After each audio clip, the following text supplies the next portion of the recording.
नमस्कार प्रिय भक्तजनों, आप सभी का कहानी किस्से चैनल पर हार्दिक स्वागत है। आज सावन महीने का तीसरा सोमवार है। भगवान शिव की आराधना के लिए सोमवार का दिन सबसे खास माना जाता है, वो भी सावन महीने का सोमवार।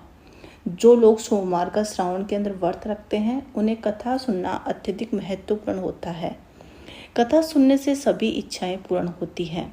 तो आइए भगवान शिव की इस व्रत की कथा सुनते हैं। एक समय की बात है, किसी नगर में एक साहूकार रहता था। उसके घर में धन की कोई कमी नहीं थी, लेकिन उस साहूकार की कोई संतान नहीं थी। इस वजह से वो बहुत दुखी रहता था। पुत्र प्राप्ति के लिए वो प्रत्येक सोमवार का व्रत करता था और पूरी श्रद्धा के साथ शिव मंदिर जाकर भगवान शिव और पार्वती की पूजा किया करता था। उसकी भक्ति देखकर एक दिन माँ पार्वती अत्यंत प्रसन्न हुई और भगवान शिव से उस साहूकार की मनोकामना पूर्ण करने का आग्रह किया। पार्वती की इच्छा सुनकर भगवान शिव ने कहा कि हे पार्वती, इस संसार में हर प्राणी को उसके कर्मों का फल जरूर मिलता है और जिस प्राणी के भाग्य में जो होता है वो उसे भोगना ही पड़ता है। लेकिन पार्वती जी ने साहूकार की भक्ति का मान रखने के लिए और उसकी मनोकामना पूर्ण करने की इच्छा जताई। माता पार्वती के इतने आग्रह पर शिव जी ने साहूकार को पुत्र प्राप्ति का वरदान तो दिया, लेकिन साथ ही ये भी कहा कि उसके पुत्र की आयु केवल 12 वर्ष की होगी। माता पार्वती और भगवान शिव की बातचीत को सुनकर साहूकार बहुत दुखी हुआ। उसे इस बात की ना तो खुशी थी कि वो उसे पुत्र की प्राप्ति हो रही है और ना ही उसे इस बात का कोई दुख था। पहले की बात वो शिव जी की पूजा करता रहा। कुछ समय के बाद साहूकार के घर एक पुत्र का जन्म हुआ। जब वह बालक 11 वर्ष का हुआ तो उसे पढ़ने के लिए काशी भेज दिया गया। साहूकार के पुत्र ने मामा को बुलाकर उसे बहुत सारा धन दिया और कहा कि तुम इस बालक को काशी विद्या प्राप्ति के लिए लेकर जाओ और जो भी रास्ते में मिले यज्ञ कराना और जहाँ भी यज्ञ कराओ वहाँ ब्राह्मणों को भोजन जरूर कराना और ब्राह्मणों को दक्षिणा देते हुए जाना। दोनों मामा भांजे इसी तरह यज्ञ कराते हुए और ब्राह्मणों को दान दक्षिणा देते हुए काशी की ओर चल पड़े।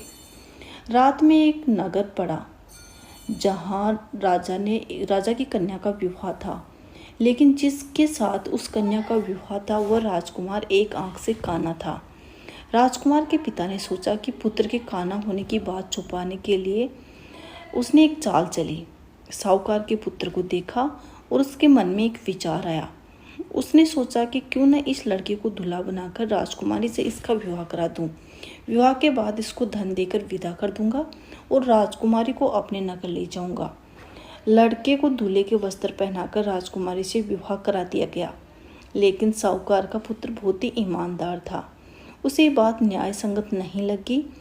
उसने अवसर पाकर राजकुमारी की चुन्नी के पल्ले पर लिखा कि मेरा विवाह तुम्हारे साथ हुआ है और तुम्हारा विवाह मेरे साथ हुआ है, लेकिन तुम्हें जिस राजकुमार के संग विदा किया जाएगा वह राजकुमार एक आंख से काना है। मैं तो अभी काशी पढ़ने के लिए जा रहा हूँ। जब राजकुमार ने चुन्नी पर लिखी बातें पढ़ी तो उन्होंने अपने माता पिता को ये बात बताई। राजा ने अपनी पुत्री को विदा नहीं किया, जिससे बारात वापस बिना दुल्हन के चली गई। दूसरी ओर साहूकार का लड़का और उसका मामा काशी पहुँचे। वहाँ जाकर उन्होंने यज्ञ किया। जिस दिन लड़के की आयु 12 साल की हुई उसी दिन यज्ञ रखा गया। लड़के ने अपने मामा से कहा कि मेरी तबीयत कुछ ठीक नहीं है। मामा ने कहा कि तुम अंदर जाकर सो जाओ। शिव जी के वरदान अनुसार कुछ देर में ही उस बालक के प्राण निकल गए। मर्द भांजे को देखकर उसके मामा ने विलाप शुरू किया। संयोगवश उसी समय शिव जी और माता पार्वती उधर से जा रहे थे। पार्वती ने भगवान से कहा, स्वामी, मुझे इनके रोने का स्वर सहन नहीं हो पा रहा है। आप इस व्यक्ति के कष्ट को अवश्य दूर करें। जब शिव जी मर्द के बालक के समीप गए तो वह बोले कि ये तो उसी साहूकार का पुत्र है जिसे मैंने 12 वर्ष की आयु का वरदान दिया था। अब इसकी आयु पूरी हो चुकी है। लेकिन मातृभाव से विभोर माता पार्वती ने कहा कि हे महादेव, आप इस बालक को और आयु देने की कृपा करें, अन्यथा इसके वियोग में इसके माता पिता भी तड़प तड़प कर मर जाएंगे। माता पार्वती के आग्रह पर भगवान शिव ने उस लड़के को जीवित होने का वरदान दे दिया। शिव जी की कृपा से वो लड़का जीवित हो गया और शिक्षा समाप्त करके लड़का मामा के साथ अपने नगर की ओर चल दिया। दोनों चलते हुए उसी नगर में पहुंचे जहां उसका विवाह हुआ था। उन्होंने उस नगर में भी यज्ञ का आयोजन किया। उस लड़के के ससुर ने उसे पहचान लिया और महल में ले गया। महल में ले जाकर उसकी खूब खातिरदारी की और खूब सारा धन देकर अपनी पुत्री को विदा किया। इधर साहूकार और उसकी पत्नी भूखे प्यासे रहकर बेटे की प्रतीक्षा कर रहे थे।